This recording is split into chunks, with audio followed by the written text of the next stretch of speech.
Я сопоставляю приготовление пищи с актом творения. Просто, знаете, вот тесто мы что делаем? Мы его творим. Так же, как когда-то Господь Бог сотворил землю, все сущее и человека. И творение пищи – это творение целой Вселенной.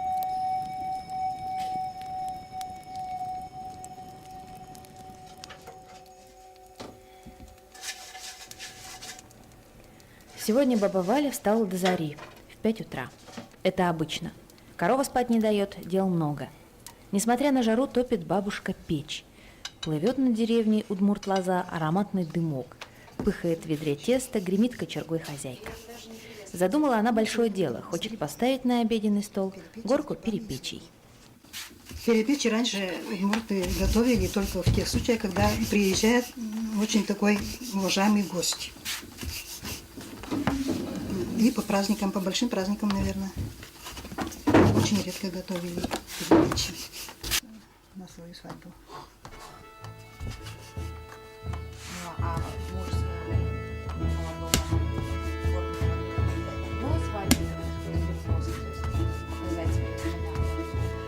Не знаю, я об этом не знаю.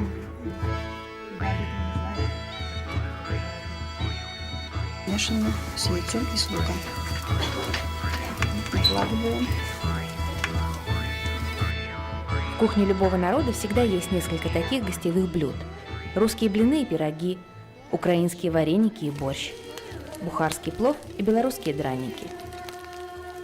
Перепечи – очень распространенное блюдо народов Поволжья и Приуралья. Его название везде звучит одинаково. По-татарски и башкирски – перемячи, по-марийски – премеч, по-удмурски – перепечи. Знали эти открытые пирожки из пресного теста даже русские цари.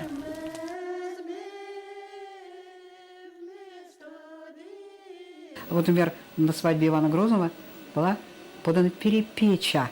Вот у меня в книге это написано, с гранью, похожей на ананасную. То есть вот защипы такие были. Но начинка там была немножко другая. Она побольше была. Вот. А что касается пельменей, то я тут просто грудью могу лечь, доказывая, что это наше. Елена Трофимова – ученый, в сферу научных интересов которого входит удмуртская национальная кухня. Еда – это очень серьезно, не устает повторять Елена Исоновна. Оказывается, бытовой уклад, исторические корни и даже характер народа можно определить по национальному столу. Так, например, в удмуртской кухне нет ничего жареного, только вареное и печеное. Ни одного острого блюда, очень мягкая вкусовая гамма. А значит, делает вывод ученый, удмурты – это добрый, трудолюбивый и не воинственный народ, очень щедрый.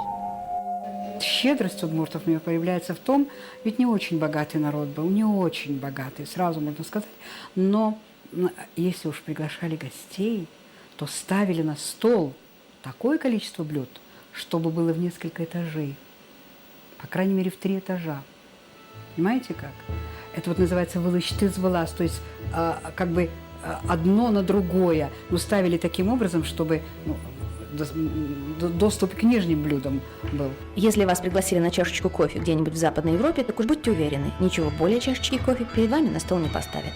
А у русских, что есть в печи, то и на стол мечи, а у удмуртов стол в 3 этажа. Из чего строят эти 3 этажа? Народ-землепашец, издревле поливающий потом землю-матушку-кормилицу, на праздничный гостевой стол ставит очень много мучных блюд. Шанги, большие и маленькие, пироги с мясом, грибами, ягодами, овощами, всем тем, что можно вырастить в огороде или собрать в лесу. Зато толстых не было среди удмуртов. Толстых не было, несмотря на то, что они ели очень много мучной пищи, очень много мучной, тем не менее толстых никогда не было. Вот, то есть они тратили всю эту энергию на занятия свои хозяйственные. Единственное, вот так вот с тарелки таскают их дети? Да, они помогают.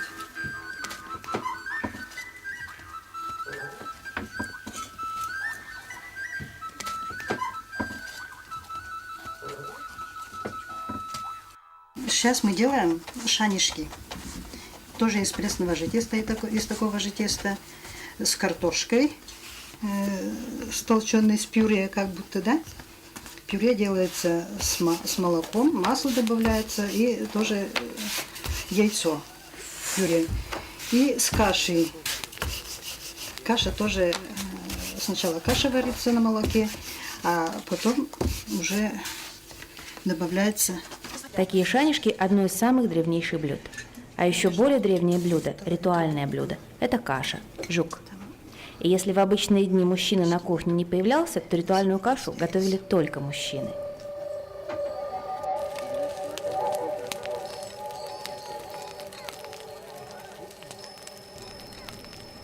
В национальной кухне некоторых народов сохранились традиции приготовления недробленых зерен. Это древнейшая пища.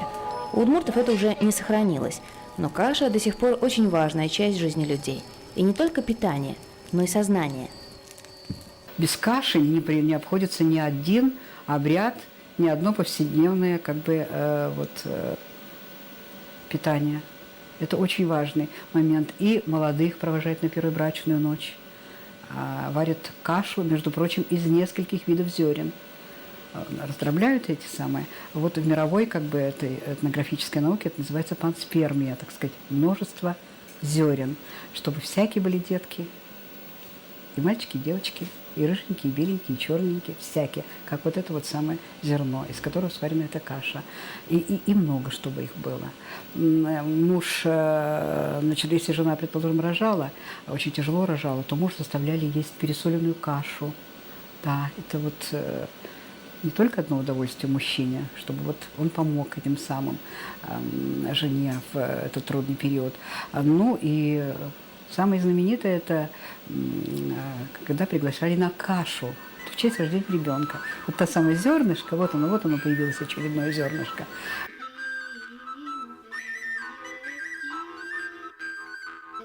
Тарелку с перепечью.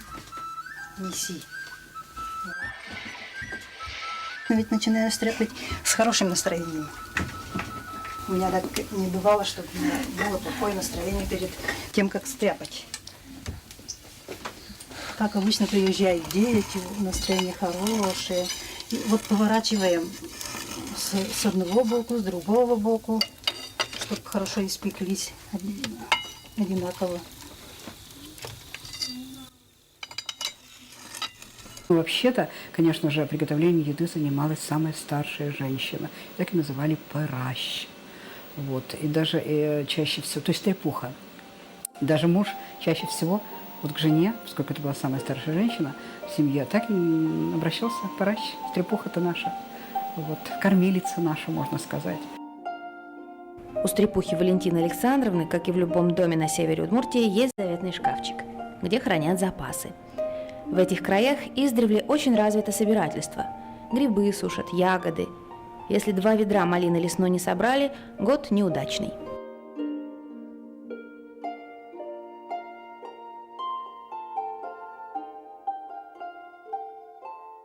Ни рябину, ни малину, ни смородину, ни сушеной ничего не купишь. Если своего нет, так уже все, не купишь. На столе дымится чай. На земле травы разной много растет. Собирай, не ленись, да весь год травяные чаи распевай. Летний стол, осенний, зимний и весенний отличаются друг от друга. Весной с первым теплым солнышком стряпали табани.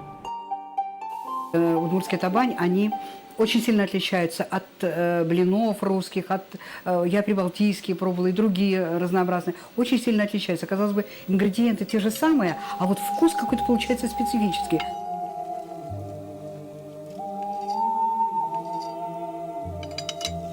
В самую страду, когда земля требует полной отдачи силы времени, удмуртский стол был чрезвычайно простым. Лук, квас, арьян и хлеб. Впервые летом ели сытную пищу только 2 августа, на Ильин день. По-удмуртски – выльшит. На стол ставили все, что созрело к этому времени – морковь, картофель, капуста. Курочки да гусочки подросли. Осенью заготавливали мясо. По первому морозцу делали кровяную колбасу. Это вкусное блюдо готовили всей семьей из крупы, чеснока и крови. И, конечно, зимой стряпали пельмени. Пельмени мы очень часто стряпаем. Мы любим с картошкой тоже. Пельмени с мясом и с картошкой. Чуть-чуть картошка, чуть-чуть мяса. А вы ели когда-нибудь пельмени с редькой? Знаете, какая вкуснятина? Так что, а удмурты, поскольку это их блюдо, они его настолько разнообразили разнообразными начинками. Елена Трофимова убеждена, что пельмени – блюдо, изобретенное предками современных коми-удмуртов, еще в те времена, когда удмурты с коми-пермяками были неразделенной этнической общностью. По поводу прародины пельменей много споров, но в Удмуртии не патриотично иметь другую точку зрения, нежели у ученого Трофимовой.